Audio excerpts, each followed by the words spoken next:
some show on TV that I was being arrogant and I was flaunting my lifestyle. Some guy is standing on his car outside of my wall, shooting me, petting my dog in my front yard, watching people who work for me come in and out of my house, and they're telling me I'm being arrogant and I'm flaunting my lifestyle. They go to this lawyer, Gloria somebody, and she is saying it's preposterous, it's insensitive.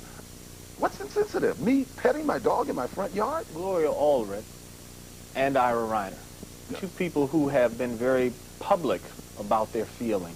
Ira Reiner, a guy who ran for office, part of his ticket was police impropriety, the over-exuberance of the police department. He came in, he was the most ineffective DA we've had. I don't think anybody will argue that. He goes on TV and talks about me being arrogant because I played 2 days of golf in the last 2 years.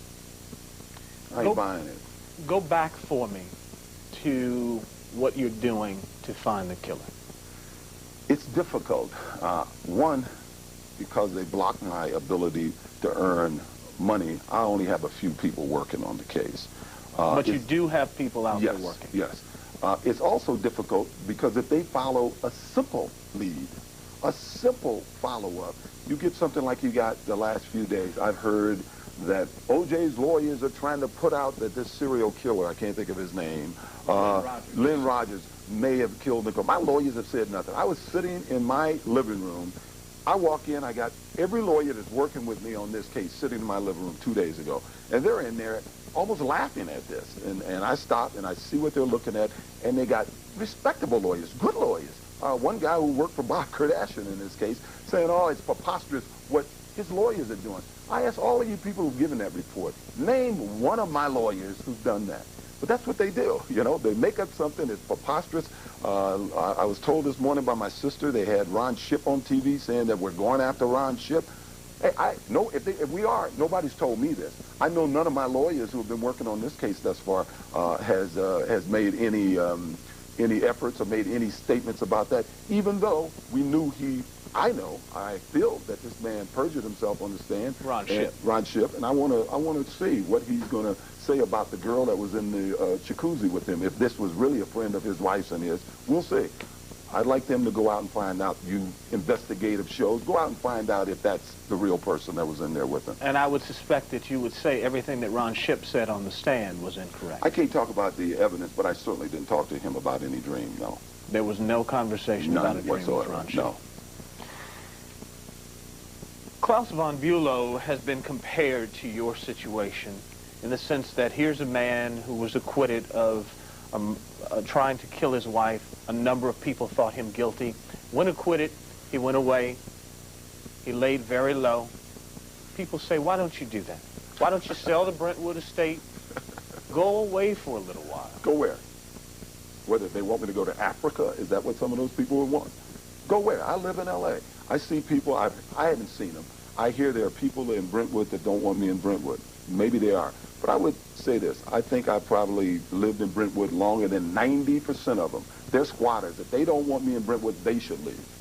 This is my home. This is where 4 of my kids was raised. This is where my 2 younger kids were born. This is where I lost a baby. This is my home. And if I can't sit in my front yard and these people are standing on their cars with their video cameras and they're telling me I'm not laying low, how much lower do I have to lay? How much lower do I have to lay? I went to, as I say, Panama City. A golf course is supposed to be this sanctity of serenity. You know, I'm on a golf course with 4 people early in the morning, a golf course that never has a crowd, and the media is chasing me there. If I wave at some people, there was a lot of positive people. They came out, I wave at them. The media, I think the Newsweek puts, oh, he's flaunting the glove. I'm on a golf course. I'm wearing a golf glove, you know. How much lower should I lay? I'm at home 99% of the time. I went and visited my girlfriend once and played golf 2 days in the last, 4 months now. How much lower should I lay? Let's talk about race. Yes. You suggested, where should I go? Back to Africa? That's what no, but I only, absolutely, but I only use that as a segue to say to you, and it's something that I think you want to address, and I want you to address it. There are a lot of people who said that you certainly wouldn't want to go back to Africa because you've tried to step away, if you will, from your quote-unquote blackness. You've heard that, I know.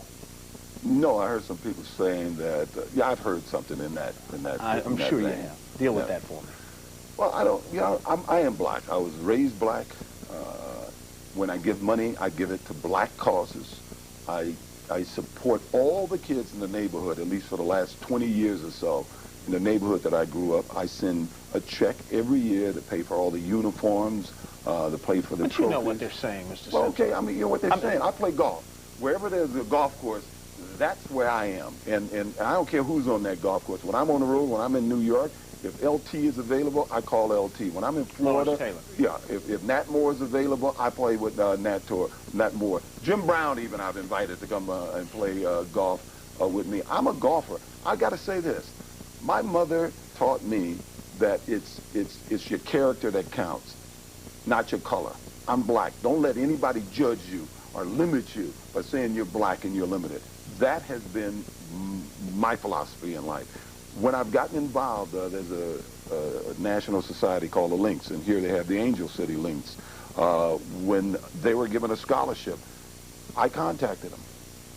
I wanted to help because they were giving scholarships to young black men. I had a problem when I went to USC. I didn't have any clothes. My mother did the best she could. I went down there with about 2 pair of pants and a bunch of like T-shirts and stuff, and it was kind of embarrassing for me at times to be on a campus where everybody else on campus, even though I was the big man on campus, was better dressed than I was.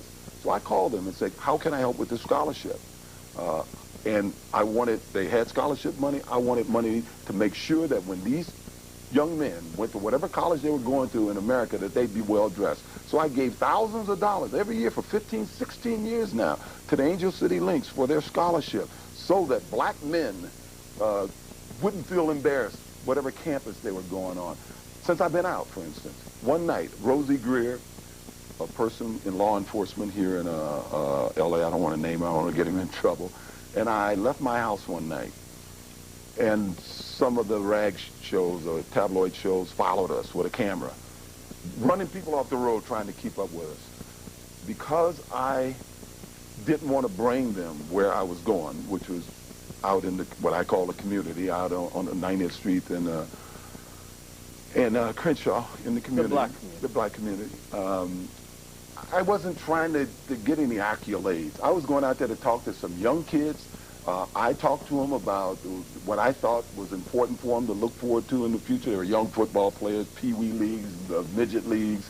Rosie talked to them about religion, and my friend who was with the Sheriff's Department talked to them about law enforcement and the law. Because I ditched this camera, it's as if, you know, the story was I went to some bar or some cafe, but because I'm not looking for people to reward me or to get accolades for things that I do. I don't need it. I don't need people to know that I give a scholarship to a black man every year. I don't need them to know that I buy trophies and uniforms for my neighborhood, which is predominantly black. I don't need that. But it seems that in this country, unless you're raving about what you're doing, you're not doing anything. Deal with, because one of the things you told me when we talked about this is you wanted to tell your side of the story. I want you to tell me and tell America, particularly